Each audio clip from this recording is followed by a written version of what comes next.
Ummu Salama anamuuliza mume wake Mtume sallallahu alaihi wasallam, ninasuka mfano sawa sawa, je, nikitaka kuoga janaba natakiwa kufumua? Wa fi riwaya, na katika pokezi jingine, wal haidha, na je natakiwa wakati wa kuoga kutokana na kumaliza ada yangu ya mwezi ninatakiwa kufumua nywele? Faqal, Mtume akasema, la, hapana, ulazimiki kufumua nywele. Innama yakfiki, hakika si jingine ikutoshe wewe, antahdhia ala ra'siki thalatha hathayat, kumwagia kwenye kichwa chako, kwenye nywele zako mara ngapi? 3. Umwagie maji mara 3. Rawahu Muslim, hadithi hii ameipokea al-Imam Muslim. Kwa hiyo katika hadithi hii Mtume sallallahu alayhi wasallam anatufundisha kupitia mazungumzo kati yake na mke wake, adam wujubi naqdi almar'ati sha'raha lilghusli min aljanaba au alghusli min alhayd, halazimiki mwanamke kufumua nywele zake kama amesuka, sawa sawa, naam, kwa ajili ya kuoga janaba ama kuoga kutokana na kumaliza ada yake ya mwezi. Na hadithi hii amepokea al-Imam Muslim alayhi rahmatullah. Mtume anasema kwamba madhambi ya mja anayechinja yanaanguka pale toni la damu linapofanya nini?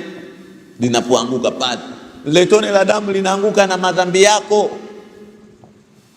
Na ndio maana Mtume sallallahu alayhi wasallam alimwambia Fatima, akamwambia, qumi ila udhiyatiki, mwanangu, toka nenda kasimame pale mnyama wako anapochinjwa pale, kwa kuwa yale madhambi yanaanguka pale inapoanguka lile tone la yule mnyama, inaanguka na madhambi.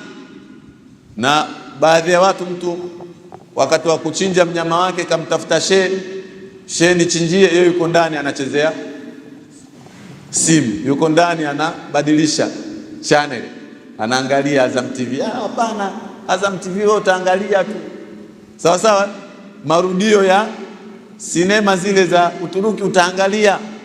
Wakati ule wa kuchinja akafanya nini? Kasimame pale. Mtume anamwambia mwanae wa kumzaa Fatima, qumi, toka mwanangu, nenda kasimame pale mnyama wako anapochinjwa, kasimame pale. Masahaba kumuuliza, ya Rasulullah, mbona unatuhamasisha kuchinja? Kwani kuchinja kuna nini? Mtume akawaambia, kila unywele unapata thawabu, na damu ikianguka inaanguka na madhambi yako. Sasa mbuzi ana manyoya mangapi? Mbuzi ana zile nywele ngapi katika mwili wake? Ana ngapi? Kondoo, ng'ombe, ngamia, 1.5 laki, 2. Yaani mtu kuondoa madhambi yako kwa 200,000. Unaona 200,000 nyingi? 200,000 nyingi. Mwenyezi Mungu akufutie madhambi yako. Baadhi ya wasomi wakasema hata kama kuna mahala unaweza kuazima, kaazime, umnunue mbuzi, umnunue kondoo, uchinje. Kuna mwingine anasema, mimi nachinja kuku. Kuku haingii.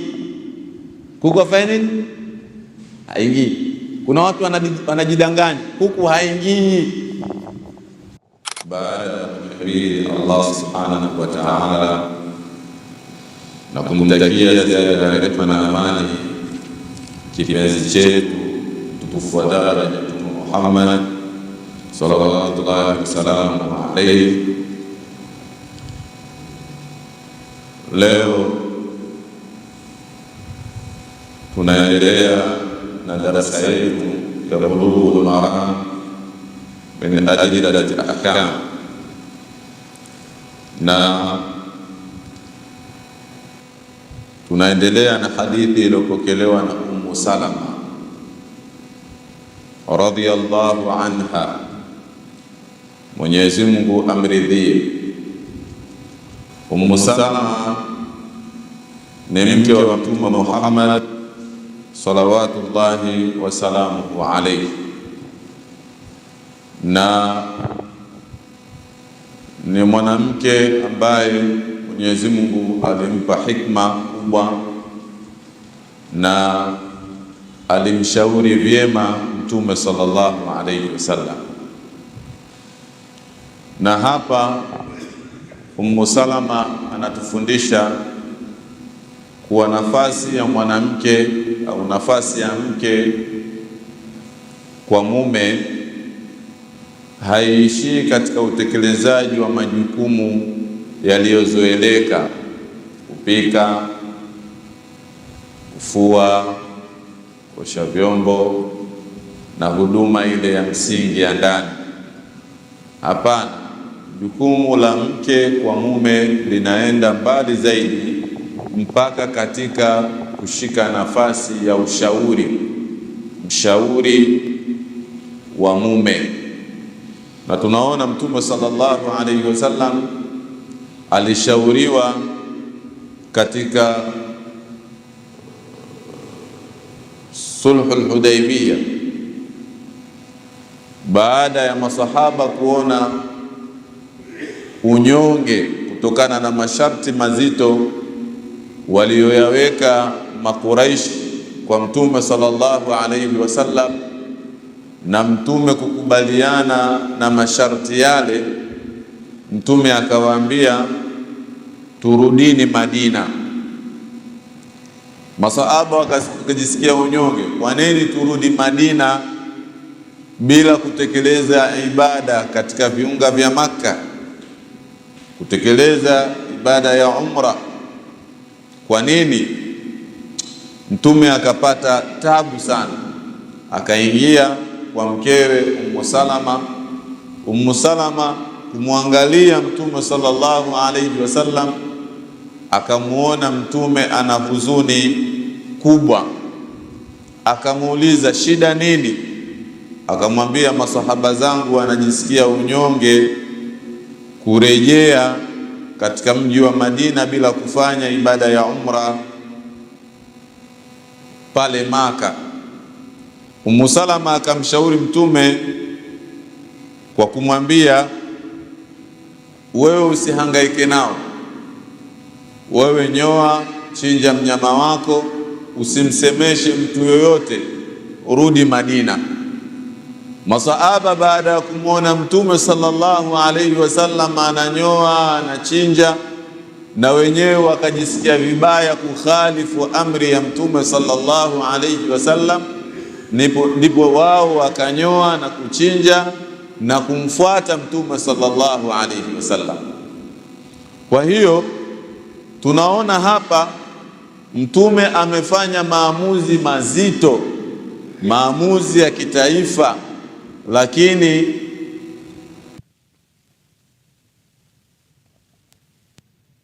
na shura ndiyo msingi wa maisha ya Waislamu. Ukiangalia hata katika jambo dogo la mke na mume kuhusiana na kumwachisha mtoto nyonyo, Allah subhanahu wa ta'ala ametaka zoezi zima la uachishwaji nyonyo kwa mtoto lifanyike baada ya mashauriano na maridhiano kati ya mke na mume. Akasema wakitaka wazazi wawili kumwachisha mtoto mdogo nyonyo ama ziwa, antaradhi minhuma wa tashawur, basi hilo jambo lifanyike kwa maridhiano kati ya mke na mume na kushauriana. Kama kumwachisha mtoto nyonyo ama ziwa, ukiliangalia ni jambo la kawaida, sawa sawa, lakini Mwenyezi Mungu amesema lifanyike kwa mashauriano na maridhiano kati ya mke na mume, swala la msikitini, swala la uendeshaji wa taasisi, swala la uendeshaji wa taifa. Haya mambo yanahitaji mashauriano, yanahitaji maridhiano. Kwa hiyo Ummu Salama ametuonyesha kwamba mwanamke ana mchango mkubwa katika kumshauri mwanaume, na yeye ameonekana katika kutoa ushauri akimshauri Mtume sallallahu alayhi wasallam. Wa an Ummi Salama, na kutoka kwa Ummi Salama, qalat, Ummi Salama amesema, qultu, nilisema, ya Rasulullah, ewe mjumbe wa Allah subhanahu wa ta'ala, anaongea na mume wake, inni imra'atun ashuddu sha'ra ra'si, mimi ni mwanamke ambaye nina kawaida ya kusuka nywele zangu, ya kuzikaza nywele zangu. Afa anqudhuhu li ghusli aljanaba, hivi nitahitajika kufumua sawa wakati wa kuoga janaba? Ummu Salama anamuuliza mume wake Mtume sallallahu alaihi wasallam, ninasuka mfano sawa, je, nikitaka kuoga janaba natakiwa kufumua? Wa fi riwaya, na katika pokezi jingine, wal haidha, na je natakiwa wakati wa kuoga kutokana na kumaliza ada yangu ya mwezi ninatakiwa kufumua nywele? Faqal, Mtume akasema, la, hapana, ulazimiki kufumua nywele. Innama yakfiki, hakika si jingine, ikutoshe wewe, antahdhia ala ra'siki thalatha hathayat, kumwagia kwenye kichwa chako, kwenye nywele zako mara ngapi? 3. Umwagie maji mara 3.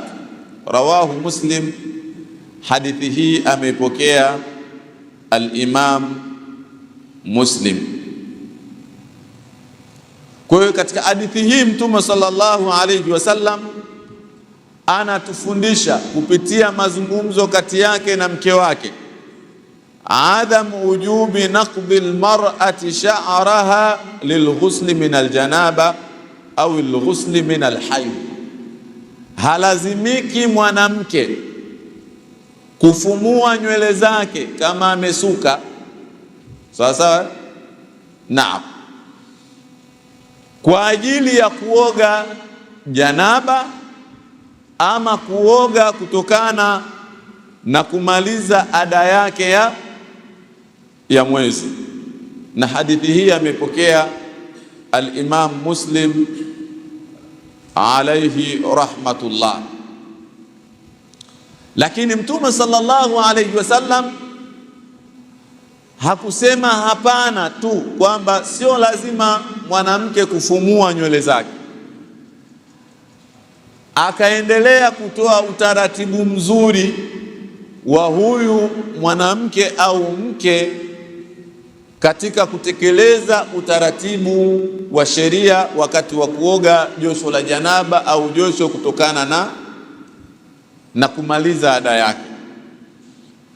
Mtume ametufundisha aliktifa bihathihi alma 3 marrat ala ar-ras, mwanamke amimine maji mara 3 juu ya kichwa chake, kwenye nywele zake amimine maji mara 3. Hadha huwa madhhab al-jumhur, haya ndiyo maoni ya walio wengi katika wasomi wa dini kuhusiana na hukumu ya mwanamke kufumua nywele. wakati anapotaka kuoga josho la janaba au josho kutokana na kumaliza ile ada yake ya mwezi. Lakini mtazamo huu, maoni haya yana maoni kinzani. Kwa mfano, al-Imam Ahmad ibn Hanbal yeye amesema kuwa ni wajibu kufumua nywele, ni wajibu kufumua nywele. Na lakini kauli ambayo yenye nguvu ni kwamba sio wajibu kufumua nywele. Mtu anaweza akaoga akiwa nywele zake zimefanya nini? Zimesukwa. Basi wasomi wakaweka masharti kadhaa, wakasema aina ya usukaji, design ya msuko, design isiwe ile ambayo itazuia maji kufika kwenye ngozi ya kichwani. Ili sharti la kwanza. Sio wajibu kufumua, lakini huu wajibu unakosekana pale ambapo aina ya msuko aliosuka hauzuii maji kufika kwenye ngozi, sehemu ya chini ya nywele. Hili ndilo sharti ambalo wasomi wamefanya nini? Wameliweka. Endapo aina ya usukaji aliosuka utazuia maji kufika kwenye ngozi, hapo wajaba an-naqdu, hapo ni wajibu afanye nini? Afumue nywele zake, ili yale maji yaweze kufika kwenye mashina ya nywele wakati wa kuoga janaba au wakati wa kuoga kutokana na mwanamke kumaliza ada yake. Na hii ndiyo kauli sahihi ambayo tunaitumia, na hii kauli inaungwa mkono na tukio lililotokea kati ya Aisha na Abdullahi ibn Umar, na pokezi hili amelipokea al-Imam Muslim, lakini hata al-Imam Ahmad katika musnadi yake vile vile pokezi hili amelipokea. Annahu balagha Aisha, ni kuwa taarifa zilimfikia bibi Aisha kuwa Abdullahi ibn Umar kana ya'muru an-nisa idha ghatasalna, alikuwa Abdullahi ibn Umar akiwaagiza wakina mama wanapooga kutokana na janaba au wanapooga kutokana na kumaliza ada yao ya mwezi, an yanqudna ruusahunna, wafumue nywele zao. Abdullah ibn Umar. Faqalat, Aisha akasema, ya ajaba libn Umar, mbona anafanya jambo la kushangaza Ibn Umar. Huwa ya'muru an-nisaa an yanqudna sha'rahunna, anawaagizaje wakina mama wafumue nywele zao. Laqad kuntu aghtasilu ana wa rasulullah, nilikuwa mimi naoga pamoja na Mtume sallallahu alayhi wasallam, min ina'in wahid, kwa kutumia ndoo moja, mimi na Mtume tunaoga. Fama azidu an ufrigha ala ra'si 3 ifraghat, sikuwa anafanya zaidi ya kumimina juu ya nywele zangu mara 3 na mimina maji na kuwa nimemaliza shughuli. Mtume hakuniagiza nifumue nywele. Hili ni tukio lilotokea kati ya nani? Ya Abdullah ibn Umar na Aisha, mke wa Mtume Muhammad salawatullahi wasalamuhu alayhi.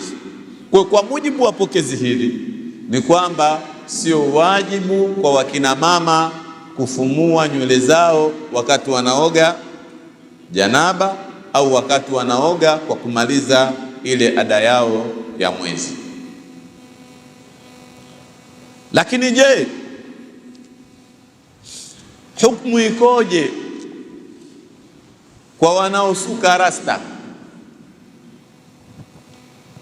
Hivi sasa hata baadhi ya maukhti wa Kiislamu wanasuka rasta, na kuna kipindi wanalazimika kuoga majosho ya kisheria ya naba au josho kutokana na kumaliza ada ya mwezi. Hukumu kwao ikoje? Hawa hukumu zao kwanza zina sura mbili: hukumu ya kuunganisha nywele, suka rasta, na hukumu ya kuoga janaba. Kuhusiana na hukumu ya kuunganisha nywele, kusuka rasta, mtoto wa Kiislamu, binti wa Kiislamu anasuka rasta, ni kosa kisheria, bali anachokifanya ni laana. Anaiomba laana kutoka kwa Allah subhanahu wa ta'ala. Mtume Muhammad salawatullahi wasalamuhu alayhi amesema, laana Allahu alwasila walmustawsila, Mwenyezi Mungu amemlaani yoyote yule anayesuka rasta. Yoyote anayesuka rasta Mwenyezi Mungu amemlaani. Yule msusi na yule anayesukwa wote wamelaaniwa. Laana Allahu alwasila walmustawsila. Hadithi ndefu, hata imekuja alwashima walmustawshima, anayechora tatu pia amelaaniwa na Allah subhanahu wa ta'ala. Na ukiona neno laana limeingia katika maneno ya Mtume sallallahu alayhi wasallam, basi hilo min kabairi dhunub, ni katika madhambi makubwa. Ukiona laana imeingia katika maneno ya Mtume sallallahu alayhi wasallam, laana Allahu, Mwenyezi Mungu amemlaani alwashima, mchora tatu na mchorwa tatu wote wamelaaniwa. Alwasila walmustawsila, msuka rasta na msusi wa rasta naye kalaaniwa. Kwa hiyo hukumu ya kwanza, na nitoe wito kwa dada zetu kuepuka tabia ya kusuka rasta. Haifai mtoto wa Kiislamu kusuka rasta, haifai. Na ukiachilia rasta na tatu, hivi sasa unamkuta mtu asili yake ukimtazama ni mweusi, asili yake ukimtazama, kabla ya hizi njia za kisasa za purify, za kufanya uso uwe mzuri, mwili uwe mzuri, uwe mweupe, nature yake ni mweusi. Lakini hivi sasa unamkuta binti anaenda kutumia hivyo vinavyoitwa vipodozi, yeye asili yake ni mweusi, anakuwa mweupe. Na wengine ukiwatazama vizuri unaona kabisa zile alama za asili katika vidole. Angalia tu mtu mwenye asili ya weupe anafanya nini, anajulikana katika vidole. Ikitokea bahati mbaya umevitazama utaona vina nini, vinausi. Lakini kwengine kote mweupe. Hawa vile vile wanakosea. Mwenyezi Mungu amekuumba wewe nani, mweusi. Unaweza ukatumia mafuta ya kulainisha nini, ngozi, hiyo haijakatazwa, sawa sawa, na ngozi yako isiwe na chunusi, sawa. Lakini mtu unaenda kutumia vipodozi, wewe mweusi lakini unalazimisha uwe mweupe. Haifai, haifai. Hapa ni sawasawa umemtia kasoro Mwenyezi Mungu, kwa maana ile rangi aliyokuumba nayo, unaona Mungu amefanya nini? Amekosea. Wewe ndo unajua zaidi namna ya kujiumba, ukaona mimi stahili kuwa mweusi, mimi ninastahili kuwa mweupe. Haya vile vile yanaingia katika kubadilisha ile nature ambayo Mwenyezi Mungu amekufanya nini? Amekuumbia. Kwa hiyo hukumu ya kwanza kuhusiana na wale ambao wamesuka rasta, kwanza wamelaaniwa. Hii ndio hukumu ya kwanza, wana laana ya Mwenyezi Mungu, wana laana ya Mtume Muhammad salawatullahi wasalamu alayhi. Lakini hukumu ya pili, zile rasta, kwa kuzuia rasta maji kufika katika usulu sha'r, yale mashina ya nywele kwenye ngozi ya kichwa, kama zile rasta zinazuia, hao wanakuwa hawajakamilisha ukamilifu wa uogaji wa josho la janaba. Janaba linakuwa halijatoka kwa sababu kuna maeneo maji hayajafanya nini? Hayajafika. Mfano wa rasta, kucha zile, kuna watu wanaweka rangi zile, zile rangi zile za kwenye kucha, rangi zile zinazuia, zile rangi zile zinazuia maji kufika mahala panapotakiwa maji yafike.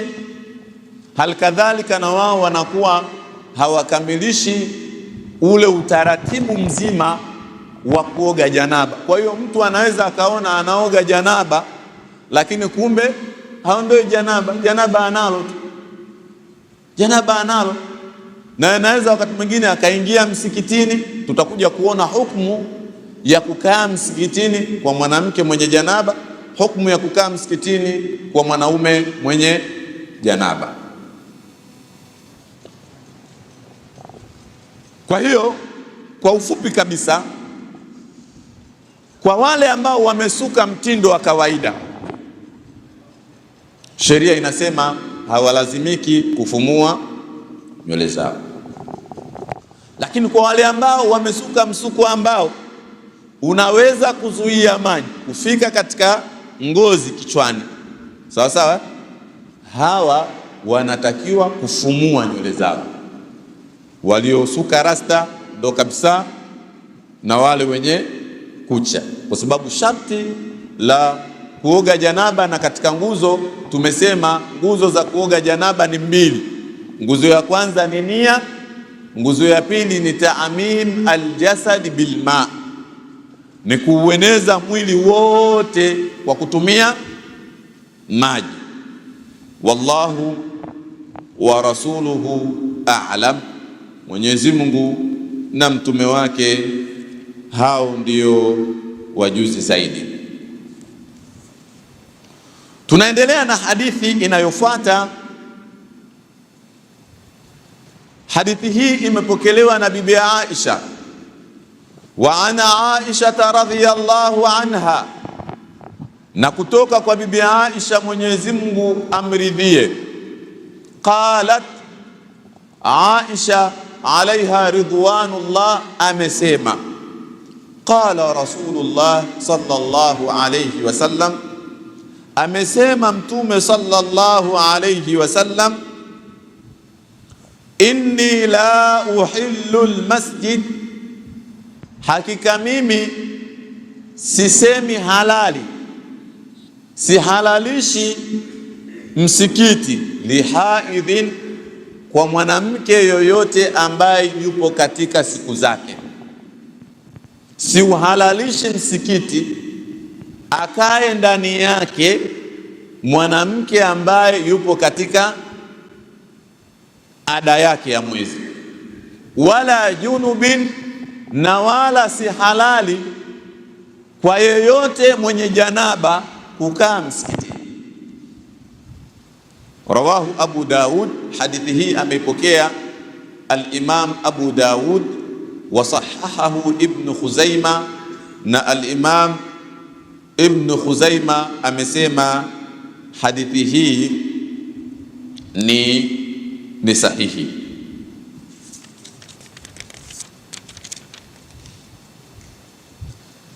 Hadithi hii inatufundisha nini? Hadithi hii inatufundisha tahrim al-mukthi fil masjid lilhaid.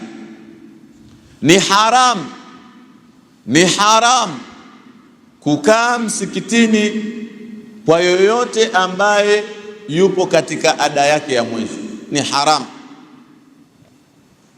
La yajuzu lilhaid, haifai kwa aliye katika ada yake, wala aljunub, na kwa yoyote mwenye hali ya janaba, dukhul almasjid, haifai, ni haram kuingia msikitini. Lakini pili, tahrimu lubthi aljunubi fil masjid, haram kukaa, so kuingia. Pia kukaa ni nini? Ni haram. Amma almurur, ama kupita, una janaba au una ada ukapita tu katika eneo la msikiti, kwa maana ukapita pembezoni ya msikiti, hakuna shida. Almurur, kupita, kwa mfano hapa Ndugu unapita, hakuna nini? Hakuna shida kwa wote, aliye katika ada na mtu ambaye yupo katika hali ya janaba. Na hili ni kwa mujibu wa maelekezo ya Allah subhanahu wa ta'ala, wala junuban illa abiri sabilin hatta tastaghtasilu, na kwa mwenye janaba haifai isipokuwa kama anapita tu, amedharurika, anapita katika eneo kwa dharura. Sawa sawa, sheria inazingatia dharura. Wallahu wa rasuluhu a'lam. Hiyo ni hadithi ambayo imepokelewa na Bibi Aisha alaiha ridwanullah, na hadithi inayofuata wa anha, na kutoka kwa Bibi Aisha, Mwenyezi Mungu amridhie, qalat, amesema Bibi Aisha, kuntu aghtasilu ana wa Rasulullah sallallahu alayhi wasallam, nilikuwa ninaoga mimi pamoja na Mtume sallallahu alayhi wasallam, min ina'in wahid, kwa kutumia chombo kimoja, takhtalifu aidina fihi min aljanaba, mikono yetu inapishana katika chombo hicho wakati wa kuoga nini? Janaba. Muttafaqun alayhi. Hadithi hii imepokelewa na al-Imam al-Bukhari, lakini vile vile imepokelewa na al-Imam Muslim alayhima rahmatullah. Wazada Ibn Hibban, na al-Imam Ibn Hibban ameweka nyongeza kwa kusema wataltaqi aidina, na mikono yetu inakutana katika nini? Katika chombo. Hadithi hii inatufundisha nini? Ni vizuri na ni sunna mke na mume kuoga pamoja josho la janaba. Hii sunna tumeiacha, sunna ya mke na mume kuoga pamoja. Mzee wangu anacheka, Allahumma salli ala sayyidina Muhammad. Sunna hii tumeiacha. Hivi sasa mke anaoga kivyake, mume anaoga kivyake. Hapana, hata kama upo katika nyumba ya kupanga, nenda kaoge na mke wako.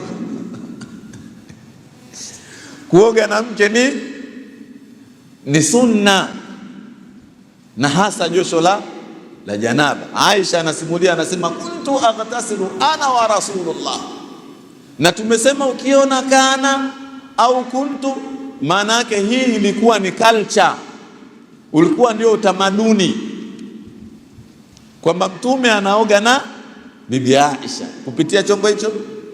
Sasa hivi sasa tuna mabomba ya mvua, tuna zile shawa, muona bwana, kwa nini hatuogi pamoja eh? Leo tunalalamika ndoa nyingi zina nini? Zinavunjika. Tumemwacha Mtume sallallahu alaihi wasallam. Mtume alikuwa anamlisha mke wake Bibi Aisha. Sasa namlisha na yeye anakula, Aisha anamnywesha Mtume sallallahu alaihi wasallam. Lakini leo kisingizio watoto siku hizi watoto. Tafikiri Mtume sallallahu alaihi wasallam hakuwa na watoto bana. Mtume alikuwa anamlisha mke wake, anakula alichokiacha mke wake, mke anakula cha mume wake, mke anakunywa pale alipokunywa nani? Mume wake, na mume anakunywa pale alipokunywa mke wake. Hii ndio sunna ya Mtume sallallahu alayhi wasallam. Kwa ni sunna kuoga janaba kwa pamoja, mke na mume. Namba moja. Namba mbili, uwajibu wa kuoga janaba. Uwajibu wa kuoga janaba.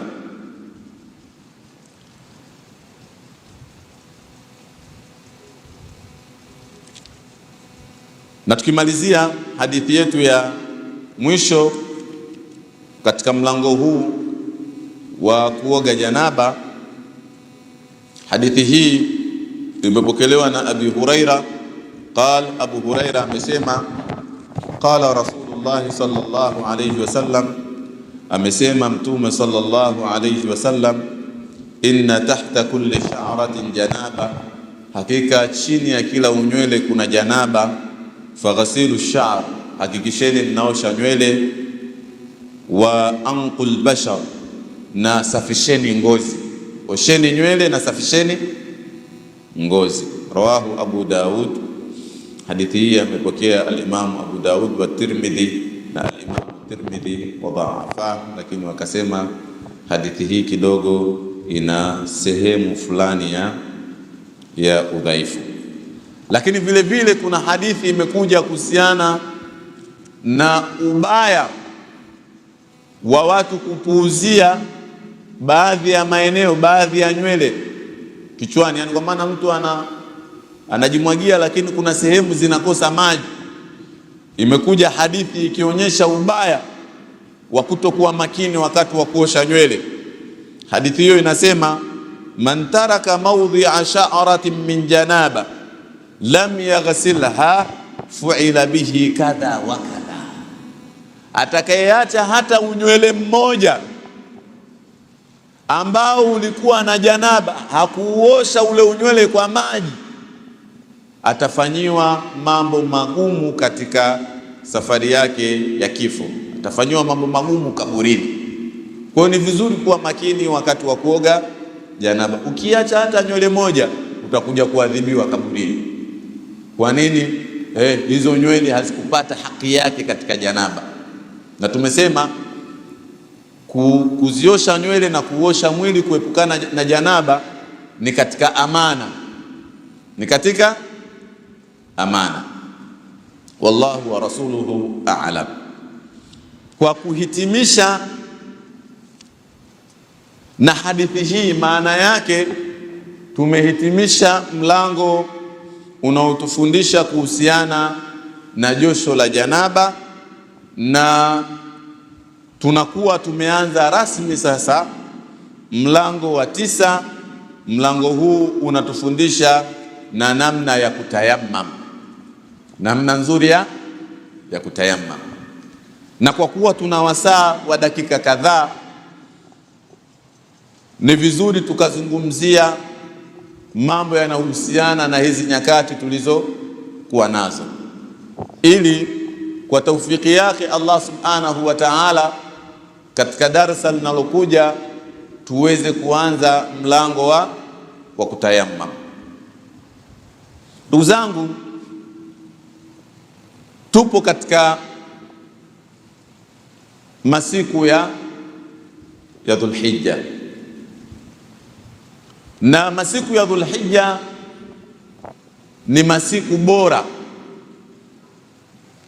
na ubora wake umetokana na msisitizo wake mwenyewe Allah subhanahu wa ta'ala.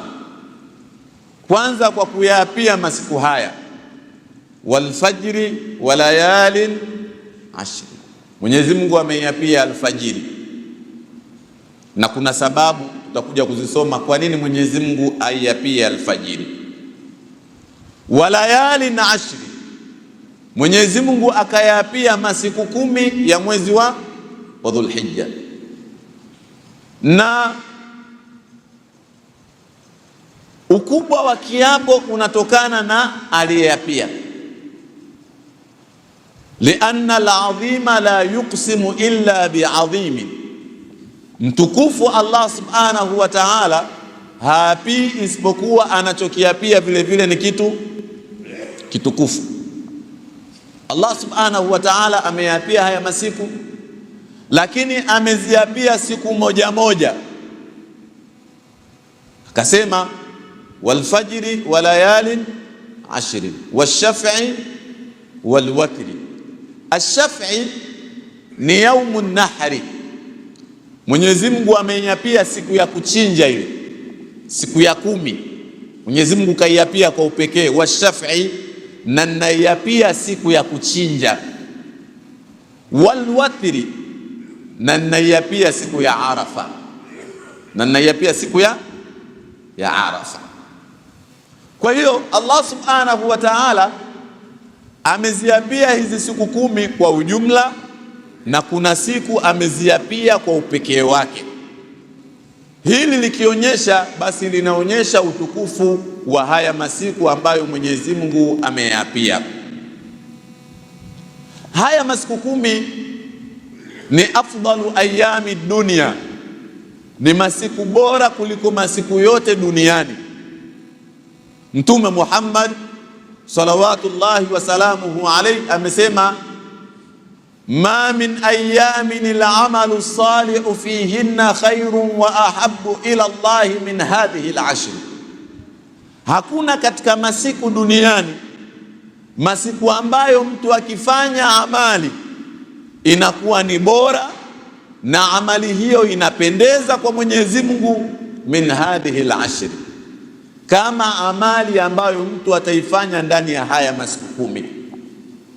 Mfano, hili darasa letu hili kufanyika ndani ya haya masiku 10 ya Dhulhijja, wallahi katika darasa bora za mwaka, darasa hizi zinazofanyika ndani ya Dhulhijja, hakuna sadaka bora kama sadaka utakayotoa ndani ya mwezi wa Dhulhijja katika makumi haya, afdalu ayami dunia, hakuna. Na ndio maana Mtume Muhammad salawatullahi wasalamuhu alayhi alikuwa akilitumia hili 10 vizuri sana, alikuwa akijituma kulitumia hili 10 la mwanzo la mwezi wa Dhulhijja, akijituma kweli kweli.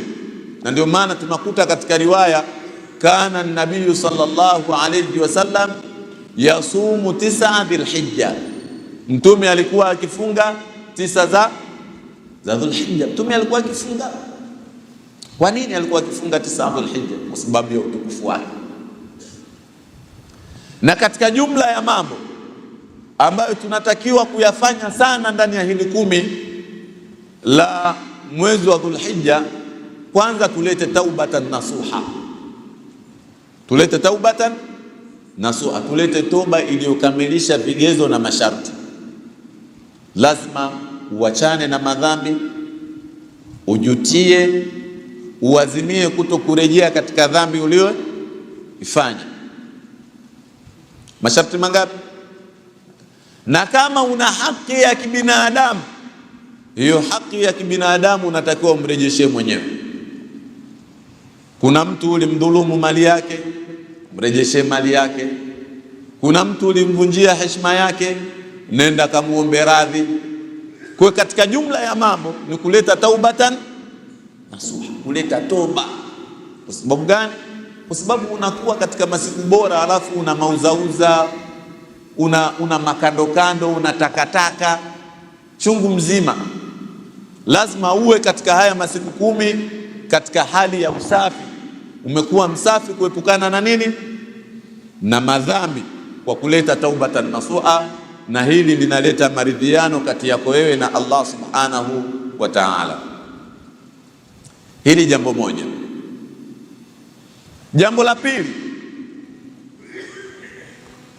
tuwaombee dua wazee wetu ndani ya 10 hili la Dhulhijja.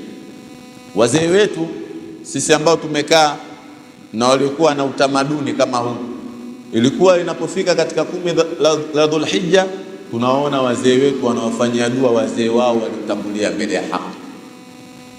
Lakini tunaona wazee wetu wakienda kutembelea makaburi, watembelea wazee wao walitangulia mbele ya haki.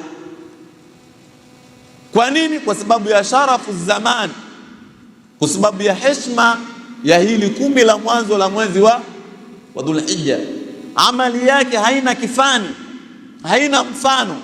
Ukisoma Qur'ani ukasema thawabu hizi zimwendee mzee wangu aliyetangulia mbele ya haki ndani ya 10 hili la Dhulhijja, hilo ukilifanya katika miezi mingine haliwezi kulingana na hilo ulilofanya ndani ya Dhulhijja, haliwezi kulingana. Kwa hiyo tuwaombee wazee wetu, twende tukatembelee makaburi ya wazee wetu. Na Mtume sallallahu alaihi wasallam ametuambia waliokuwepo katika makaburi, waliolala katika makaburi wanajua, wanatambua. Ukienda kumtembelea pale, anajua mwanangu leo kafanya nini, kaja kunitembelea, analiwazika, anafurahi. Kwa hiyo wakati tunaelekea siku ya Idi, na wengine walikuwa wanaweka maalum kabisa ile siku ya Idi, ile ngenje imefika siku ya Idi hiyo, baada ya kumaliza kuswali salati al-Eid, mtu anaenda kumwombea mzee wake aliyetangulia mbele ya haki, ndugu zake, anaenda makaburini. Na akirudi nyumbani baada ya kwenda kuwatembelea makaburini, anafanya nini? Anafanya dua. Kuna watu wanauradi kila siku ya Idi kuombea dua wazee wao waliotangulia mbele ya haki, kila siku ya Idi. Kwa sababu gani? Kwa sababu ile ni afdalu ayami dunia, ni siku bora duniani. Hakuna siku bora duniani kama yaumun nahri, kama siku ile ya kuchinja, Eid al-Adha, siku bora sana. Kwa hiyo namba 2, kwa watembelee wazee wetu, ndugu zetu katika makaburi, lakini tuwaombee dua. Hilo jambo la ngapi? La 2. Jambo la 3, tusikose kufunga siku ya Arafa. Tusipange kukosa kufunga siku ya nini? Siku ya Arafa. Usipange kukosa, ni siku ya msamaha hii. Waloenda kuiji kule, Mwenyezi Mungu anajifakhiri kwa malaika. Ukiona Mwenyezi Mungu anajifakhiri kwa malaika, maana yake kawasamehe. Wewe hujapata nafasi ya kwenda kule kwa sababu hali yako kidogo ngumu, funga siku ya Arafa. Na Arafa ina fadhila nyingi, nitakuja kueleza fadhila na ubora na siri ambazo zinapatikana katika siku ya nini?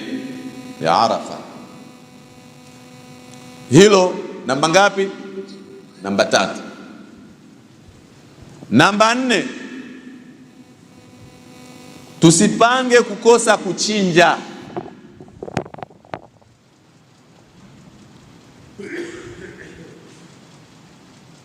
Weka katika ratiba yako kwamba siku ya kuchinja na wewe utafanya nini? Utachinja. Kuna baadhi ya watu wameshaanza, takufuata Sheikh bwana, usinisahau mguu. Yaani kuna mtu tayari akishajiwekea siku ya kuchinja, yeye anaenda kuchukua mguu. Hapana, wewe weka mpango na wewe uchinje, watu waje kuchukua mguu kwako. Siku moja nilikuwa nazungumza na mmoja kati ya walimu zangu, akaniambia wale wanyama wanaochinjwa wale wenzetu wanakuwa wametoa takataka zao. Wametoa nini? Takataka zao. Akaniambia hivi, usikubali wewe kuwa ndio kapu la takataka za wenzako, na wewe chinja, na wewe chinja, ili zile telezi Mwenyezi Mungu akusamehe. Na Mtume sallallahu alaihi wasallam alikuwa akichinja Mtume anasema kwamba madhambi ya mja anayechinja yanaanguka pale tone la damu linapofanya nini? Linapoanguka pale. Ile tone la damu linaanguka na madhambi yako. Na ndio maana Mtume sallallahu alayhi wasallam alimwambia Fatima, akamwambia qumi ila udhiyatiki, mwanangu toka nenda kasimame pale mnyama wako anapochinjwa pale, kwa kuwa yale madhambi yanaanguka pale inapoanguka lile tone la yule mnyama, inaanguka na madhambi. Na baadhi ya watu, mtu wakati wa kuchinja mnyama wake kamtafuta shehe nichinjie, yeye yuko ndani anachezea simu, yuko ndani anabadilisha channel, anaangalia Azam TV. Hapana, Azam TV wewe utaangalia tu sawa sawa, marudio ya sinema zile za Uturuki utaangalia. Wakati ule wa kuchinja akafanya nini? Kasimame pale. Mtume anamwambia mwanae wa kumzaa Fatima, qumi, toka mwanangu, nenda kasimame pale mnyama wako anapochinjwa, kasimame pale. Masahaba kumuuliza, ya Rasulullah, mbona unatuhamasisha kuchinja? Kwani kuchinja kuna nini? Mtume akawaambia, kila unywele unapata thawabu, na damu ikianguka inaanguka na madhambi yako. Sasa mbuzi ana manyoya mangapi?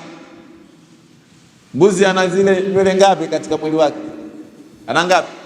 Kondoo,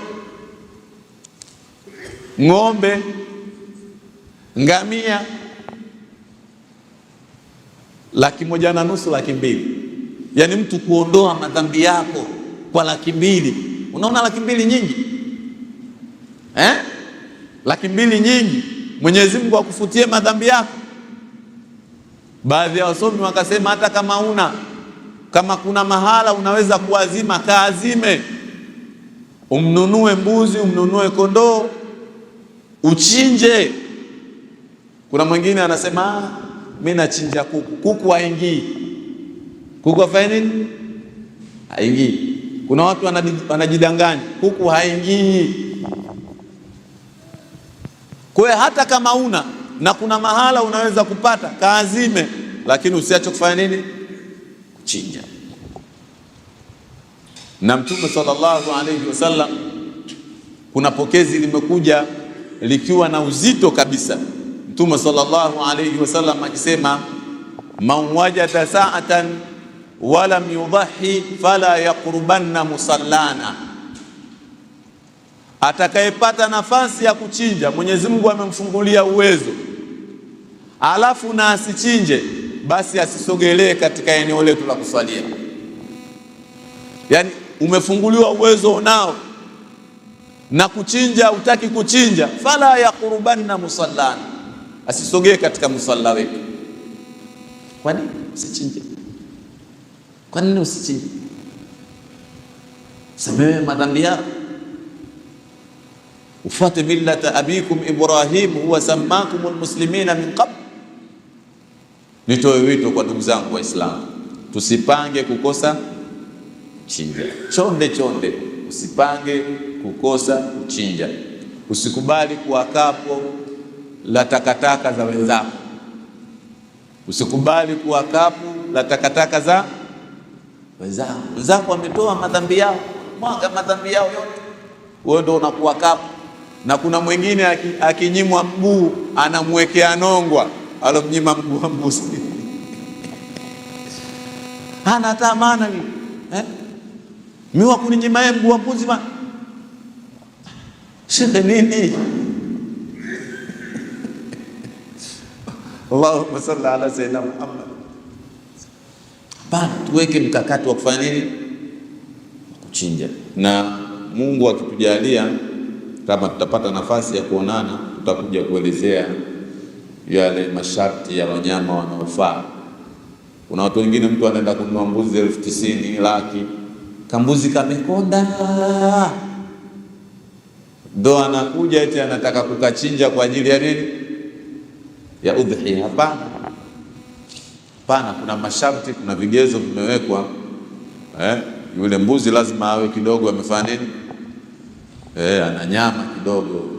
unaenda kuchukua kambuzi kilo 5 sio kilo 3 tena wewe umechinja nini bwana? Sasa na kwa hiyo tusipange kukosa kufanya nini? Kuchinja. Kwa hiyo ni amali ya ngapi hiyo?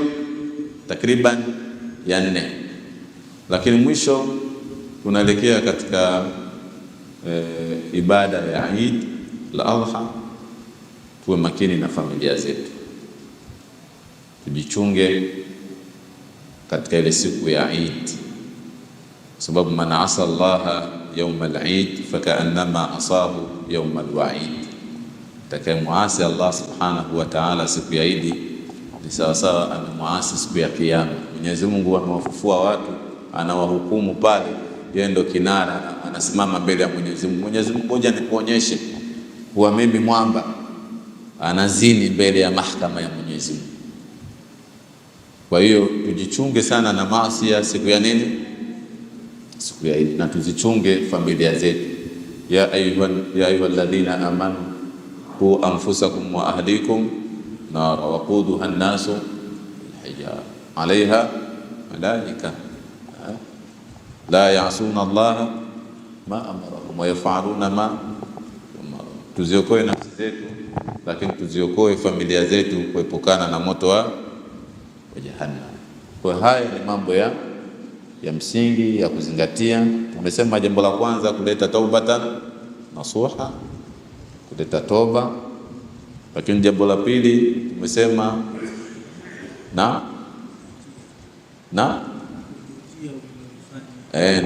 ndo toba hiyo. Ndio nini? Ndio toba. Toba ina mambo matatu tumesema. Ina kuachana na dhambi, kujutia na kuazimia kutofanya nini? Kutorejea. Na kama kuna haki ya kibinadamu, haki ile ifanye nini? Irejeshwe. Lakini tukasema swala zima la kufunga Arafa, tukasema swala zima la kuombea dua wazee waliotangulia mbele ya haki, lakini pia tumesema swala zima la kuchinja, na mwisho tumemalizia kwa kuzungumzia swala zima la kujichunga na kuzichunga familia zetu kuelekea Eid al-Adha. Mara nyingi ile jioni kuamkia Eid al-Adha, purukushani zinakuwa nyingi sana. Yaani unakuta, yani kwa wale wanaofuatilia mnakuta booking zimejaa, zote zimejaa. Nini? Watu wana mambo yao siku ya Eid. Hapana. Na tujitahidi familia zetu tusizipeleke katika maeneo machafu. Kwa mfano bichi, hasa katika yale masiku ya nini? Ya Eid. Sababu kule kuna mambo mengi, kuna uchafu mwingi unafanya nini? Unafanyika.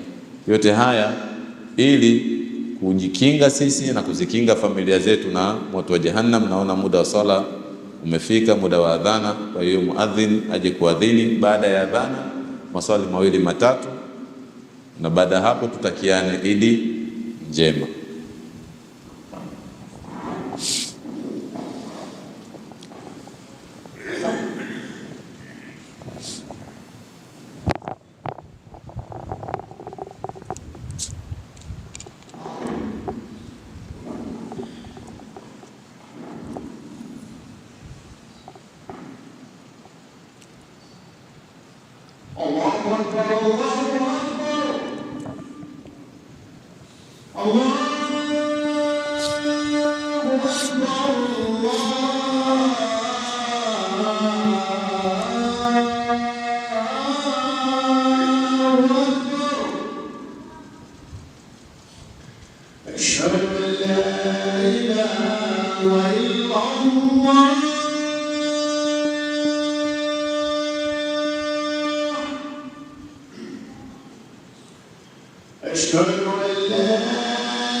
أشهد أن محمدا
تتم صلاة خير سيدنا محمد الوسيلة الفضيلة درجة العالية تقبل اللهم نسأل العافية والعافية ودائما في الدنيا بالآخرة واغفر لوالدي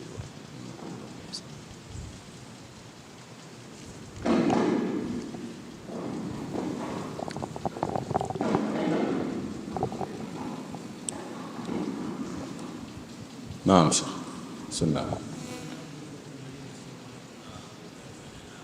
نعم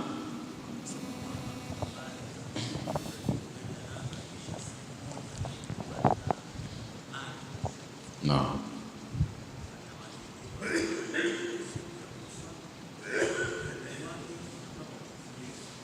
نعم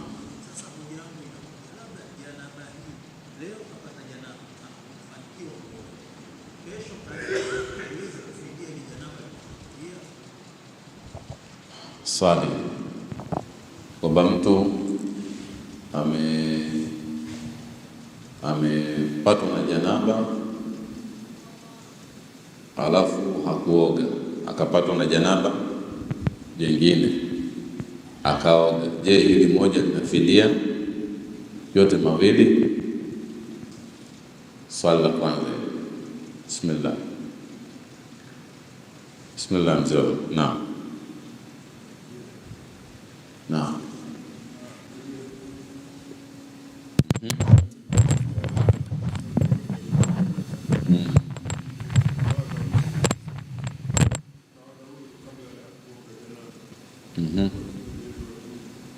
Naam.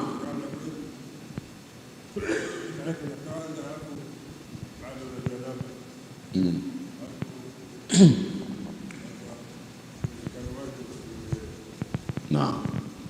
Sawa.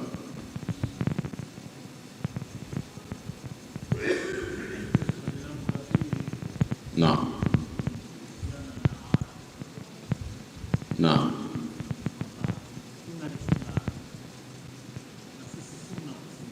Naam.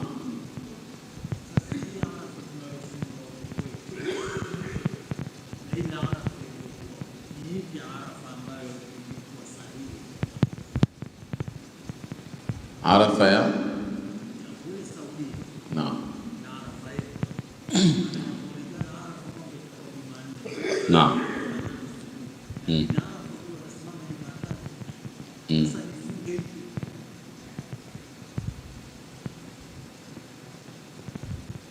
Sawa.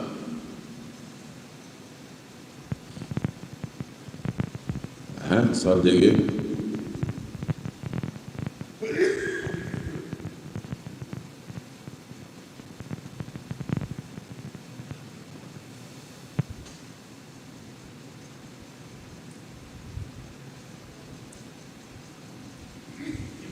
Maswali yote mengine? Naam.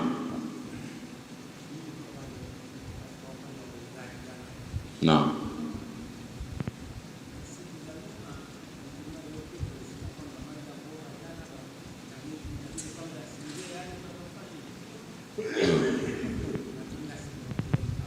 Naam.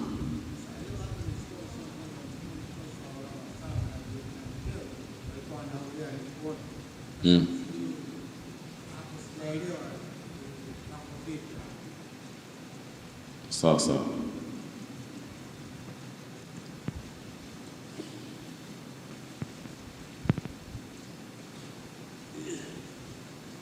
Sawa. Naam. Mtu amekutana na mke wake mara ya kwanza, hakuoga janaba. Amekutana naye mara ngapi? Mara ya pili. Je, anatakiwa aoge mara mbili au akioga mara moja inatosha? Akioga mara moja inatosha. Akioga mara moja inatosha.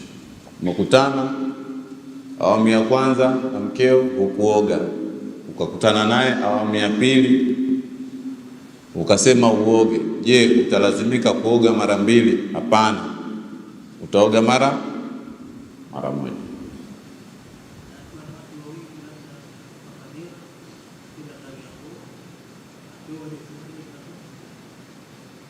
Rudia.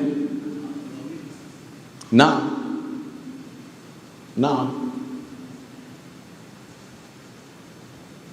Umekutana mara ya kwanza na mkeo,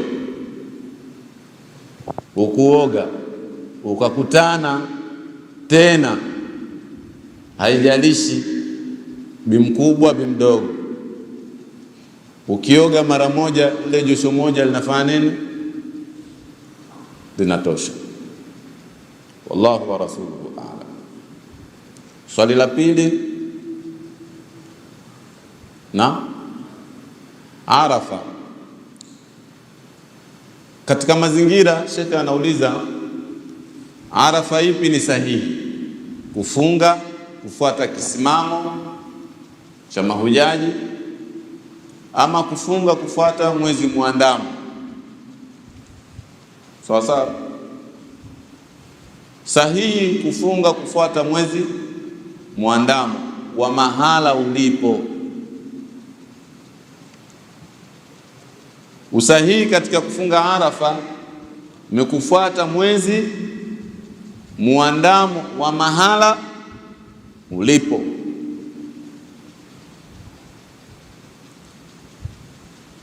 Na hata Saudia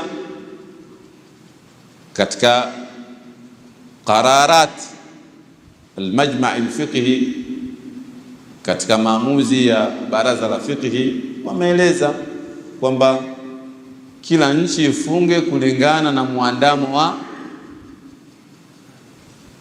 mahala.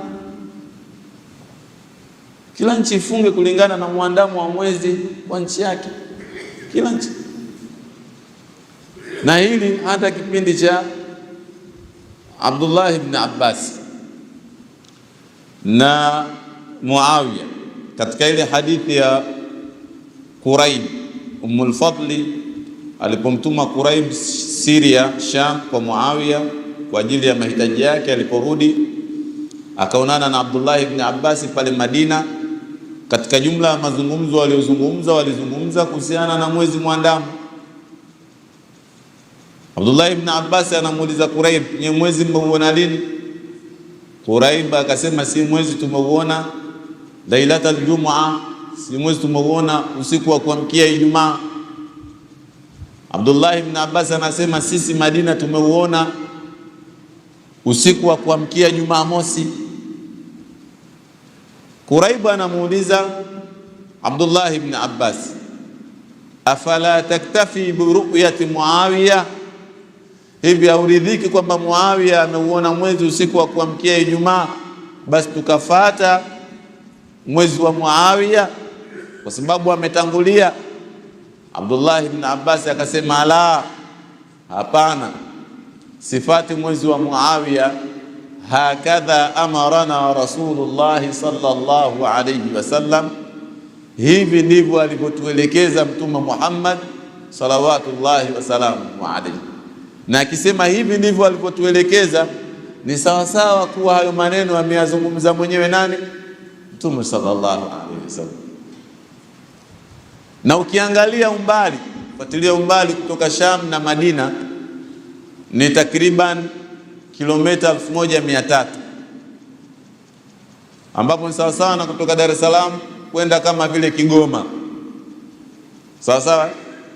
Na maana yake mtu wa Dar es Salaam anaweza asifuate mwezi wa mtu wa Kigoma, na mtu wa Kigoma anaweza asifuate mwezi wa Dar es Salaam. Na mimi katika mashekhe walionifundisha wameniambia wazee wao walikuwa mpaka wauone, mpaka wafanye nini? Wauone. Lakini umekuja katika turath kuwa hata masafatul qasr kilomita 80, kilomita 85 hawajibiki huyu wa huku kufuata mtu ambaye yupo Chalinze, anasema yuko Chalinze nimeuona. Kama haujathibitishwa na mahakama kisheria, huyu wa huku afanye nini? Lazima kilomita 80 tu, bali imethibiti kipindi hata cha Umar ibn al-Khattab, walikuwa wote wapo sehemu moja, mji mmoja. Mmoja anasema nimeuona, anaulizwa uko wapi? Au umefunikwa na mawingu, lakini niliuona.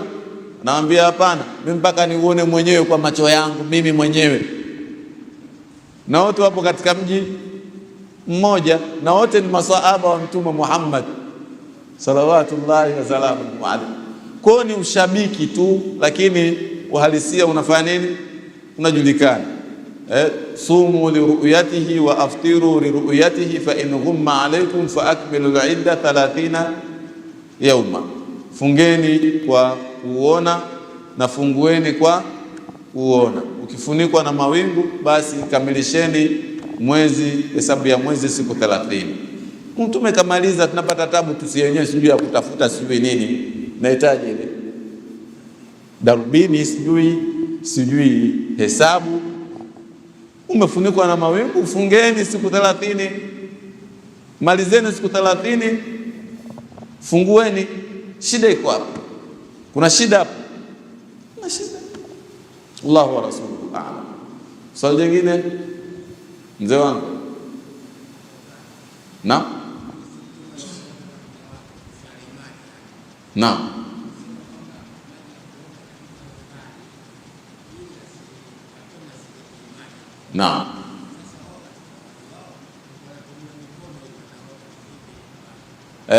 Sasa hilo ni somo maalum.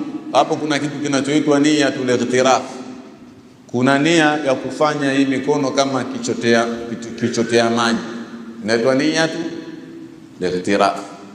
Hiyo darasa inayokuja tutaisoma. Tafanya nini? Na huyu ndo nampa jukumu shehe wangu, nikumbushe. Unikumbushe si kabla ya kuja hapa, unikumbushe. Mzee wangu.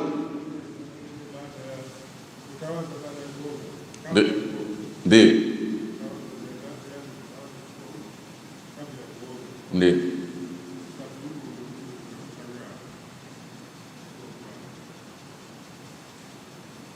Mtume sallallahu alaihi wasallam ametuelekeza tuchukue udhu kabla ya kuoga janaba. Unachukua ule udhu wa swala kabisa uliokamilika. Sasa kama kawaida, kono, domoni, puani, usoni, kononi, kichwani, miguuni, udhu ule wa kawaida. Baada hapo unaoga janaba. Sasa ukitaka ule udhu wako uloogea janaba ule kuutumia, hakikisha tena mkono wako haushiki kiungo chako cha siri. Tumeelewana vizuri eh? Na siku hizi kuna zile nazitaje zile shawa unajimwagia maji kiasi kwamba ile mikono yako haitengui tena udhu. Tumeelewana vizuri? Kwa hiyo baada ya kuoga bila kufanya kitu ambacho kinatengua udhu wako ule ogea janaba unafaa kuutumia katika matumizi ya swala na mfano wake. Umeelewana vizuri eh? Naam. Kwa hiyo kikubwa ujichunge wakati unaoga, usije ukautengua ule udhu wako. Naam.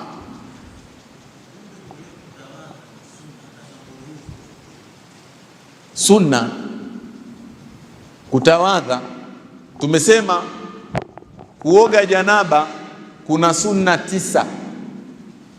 Uogaji wa janaba una sunna 9. Katika jumla ya sunna kusema bismillahirrahmanirrahim.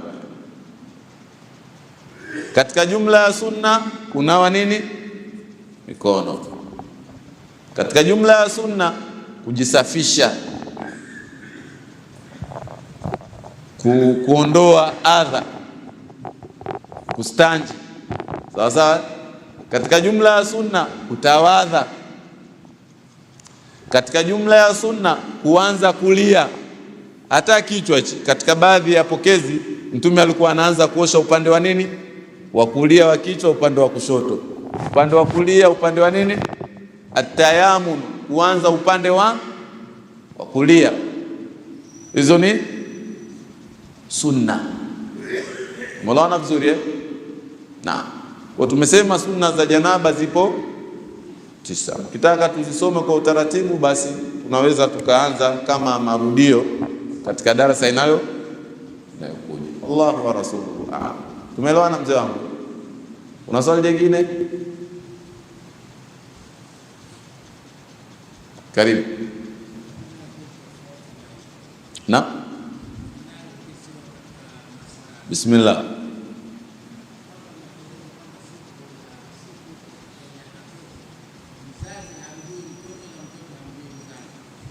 Naam.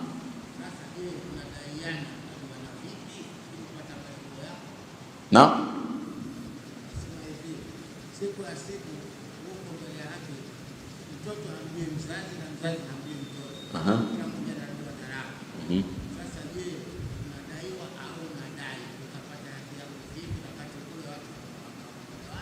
Hapana, utasimamishwa katika mahakama ya Mwenyezi Mungu.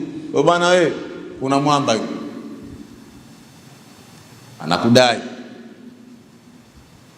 ukimwangalia tu unamjua. Umzee kaibukia wapi? Una kofia yake anakukumbuka duniani, mlishafanya nini? Mlishaonana. Bwana, wewe nilikukopesha duniani, hukunilipa. Kwa hiyo zinachukuliwa thawabu zako, anapewa yule.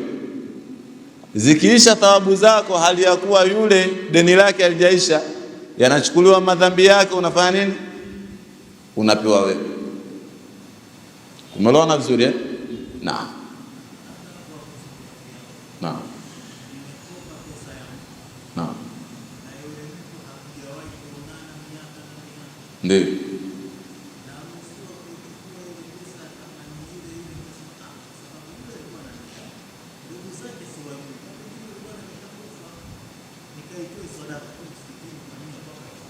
Umezungumza jambo zuri sana, jambo zuri sana.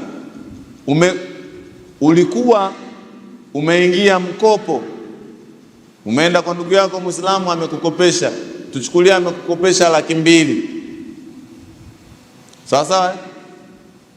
Katika mazingira ya kimjini, yeye amekuja kutafuta na wewe upo, mmekutana katika mazungumzo, katika kujuana, katika miamala, akakusaidia 200,000. Amekufa, ndugu zake huwajui, ufanyeje? Kile kiwango cha deni ambalo unadaiwa unatakiwa ukichukue, ukipeleke katika jihati khairia, katika taasisi za kheri. Sasa kwa mfano msikitini, ukitoe sadaka kwa nia ya kulipa nini? Deni, na Mwenyezi Mungu atakubali na atamridhisha huko alipo katika maisha ya barzakh. Mwenyezi Mungu atuwafikishe wenye madeni, tulipe madeni ya watu. Mwenyezi Mungu atuwafikishe ambao tuna mtihani na haki za watu, turejeshe haki za watu kabla ya kufika katika siku yauma la yanfa'u malun wala banun illa man ata Allah biqalbin salim. Bismillahir rahmanir rahim. Alhamdulillahi rabbil alamin wassalatu wassalamu ala rasulillahi sallallahu alayhi wasallam. Allahumma ghfir lil mu'minina wal mu'minat wal muslimina wal muslimat واجعل اللهم في قبورهم الضياء والنور والفسحة والسرور والبهجة والحبور والمغفرة على أهل القبور. وارحمنا فإنك بنا راحم، ولا تعذبنا فإنك علينا قاهر، وارزقنا رزقا جزيلا واسعا مترادما، أمنا وإيمانا من الشوق سالما. صلى اللهم وبارك على سيدنا محمد النبي الأمي وعلى آله وصحبه وسلم، والحمد لله رب العالمين.